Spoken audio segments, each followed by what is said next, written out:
জামাত ইসলামী এবং এনসিপি নেতাকর্মীরা তো আসলে অনেকবার বলেছে আওয়ামী লীগ নিষিদ্ধ করার জন্য, না আওয়ামী লীগ কার্যক্রম নিষিদ্ধ করা আছে মূলত তাদের দাবি থেকেই, কিন্তু আমরা শুরু থেকেই দেখছি খুব পরিকল্পিতভাবে জামাত ইসলামের ভেতরে আওয়ামী লীগের ভোটটা পাওয়ার চেষ্টা আছে।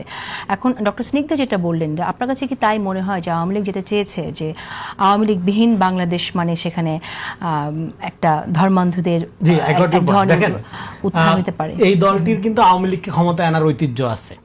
86 সালে চেষ্টা করছিল, পারে নাই।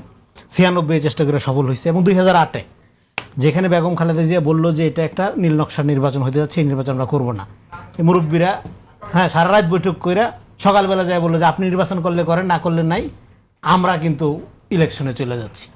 যাইয়া এই যে ফখরুদ্দিন মঈনুদ্দিনের ঘোড়া সরকার, তারপরে যে হাসিনার 15 বছরের ফেসিবাদ তারা আনলো, এইটা তাদের ঐতিহ্য আওয়ামী লীগকে ফেরানো। এখন যেটা লোকজন বলছে, আমি না, আমি বললে তো বলবো যে লোক আমার মুখ খারাপ। কথা হইলো দাঁড়িপাল্লা দিলে ভোট, খুশি হবে নৌকার লোক। এই যে স্লোগানটা আসলো, এটা তো আর এমনি আসেন নাই।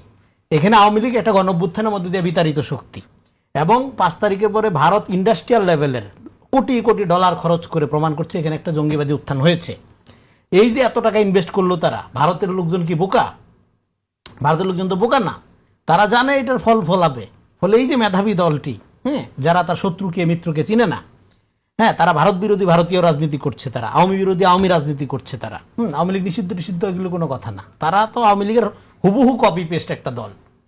শুধু তাদের একটা জিনিসের অভাব ছিল, জাতির পিতা দরকার ছিল, সেইটাও কর্নেল অলিরে বানায় নিছে। এখন পূর্ণাঙ্গ কোনো অভাব নাই, আর কোনো আওয়ামী লীগ দরকার নেই তাদের। আওয়ামী লীগের মেশিনে কি ছিল, যদি কোনো রাজাকার ঢুকতো নাকি ওসমান হাদি?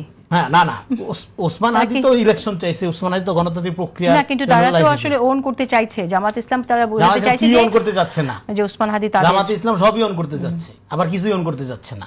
এটা আওয়ামী লীগের মেশিনে যেরকম রাজাকার ঢুকালে একদম একদিক দিয়ে ঢুকালে আরেকদিকে মুক্তিযুদ্ধ হয়ে বের হইতো, সেই মেশিন এখন জামাতের হাতে।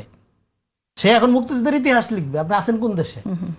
তো ফলে এখন সে আওয়ামী লীগ ফেরানো কি, সে আওয়ামী লীগ হওয়ার লাইনেই আছে, এবং সে আওয়ামী লীগ হইতে গিয়া যা করবে তার মধ্যে দিয়ে আওয়ামী লীগ আস্তে করে ফেরত আসবে। মানে কি, ধরেন এখানে আওয়ামী লীগ ফেরত আসার সহজ পথ কি? সহজ পথ হইল একটা ক্যাওয়াটিক কন্ডিশন থাকা, এবং এই যে ইন্ডাস্ট্রিয়াল লেভেলের যে প্রোপাগান্ডা, এই প্রোপাগান্ডাকে প্রমাণ করার জন্য আসলে এই টাইপের একটা ফ্যানাটিক শক্তিকে ক্ষমতায় আনা, এবং আরেকটা কাউন্টার গণ অভ্যুত্থানের মধ্যে দিয়ে আওয়ামী লীগের দ্রুত পুনর্বাসন আন্দোলনের মধ্যে দিয়ে ফেরত আসবে বীরের বেশে। ফলে এই প্রক্রিয়াই তো চলতেছে রাজনীতির নামে।